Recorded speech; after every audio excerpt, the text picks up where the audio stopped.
மட்டும் மாட்டிக்கிட்டு நான் வந்து காப்பாத்துறான். வா வா வா வா வா. ஐயோ இவனும் மாட்டிக்கிட்டானே. அடப்பாவி டேய், எதுக்குடா என்ன பிடிக்கிற? என்ன காப்பாத்த உன்னை கூப்பிட்டேன்டா. இப்போ ஒன்னை நான் காப்பாத்தணும் போலயே. டேய் டிராயரை விட்றா, என்ன உள்ள சட்டி போடுடா, டிராயரை விட்றா. அட போடா. வணக்கம் மக்களே, எல்லாரும் நல்லா இருக்கீங்கன்னு நினைக்கிறேன். வெல்கம் டு கீழே விழுந்துருப்பேன். எப்படியோ டோரிமான் நம்ம மேலே இருக்க கோவத்தில் பட்டன் அழுத்தி நம்மளை காப்பாற்றிட்டான். ஓகே, இப்போ இது மேலே ஏறணும்னு நினைக்கிறேன். நம்ம ரெண்டு கையும் மேலே தூக்கி அப்படியே அந்த கையை புஷ் பண்ணி நம்ம மேலே ஏற வேண்டியதான். ஏறே ஐயோ வலி கொடுத்த மறுபடியும் ஏறே. அவ்வளோதான், மேலே ஏறியாச்சு. உடைக்கணும்டா, அதுக்கு நிறைய கல் வேணும். உங்ககிட்ட கல் இருந்துச்சுன்னா இது மேலே வச்சு எடுத்துட்டு வா. டோரிமானே, நீ சொன்னது எனக்கு புரிஞ்சிருச்சு. கல் தானே வேணும், நான் எடுத்துட்டு வரேன்டா. ஓகே, இப்போ இது மேலே கல்லை வச்சு எடுத்துட்டு போகணும். வா வா, எல்லா கல்லையும் இந்த பக்கம் எடுத்துட்டு வா. அப்போதான் நம்ம இந்த பக்கம் அந்த கோட்டைக்கு போக முடியும். என்னடா எல்லா கல்லும் பறக்குது, நம்மளும் சேர்ந்து பறந்துட போகிறோம். இதை நல்லா டைட்டாக பிடிச்சிக்கலாம். ஐயோ கல்லெல்லாம் நம்ம மேலே விழுவுது.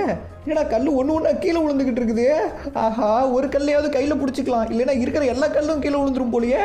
இன்னும் இருக்கிறது 3 கல் தான், ஆனால் அதுலேயும் 2 கல் கீழே விழுந்துருச்சு. கடைசியாக இருக்கிறது ஒரு ஓப்பனாக வந்துடும். வாடா, நீ அந்த சைடு இந்த சைடு வா. கோட்டையோட டோரை ஓப்பன் பண்ணியாச்சு. டோரிமான் அது வெளியே வந்துருவான். நம்மளும் இங்க இருந்து ஜம்ப் பண்ணி இறங்கிட வேண்டியதான்.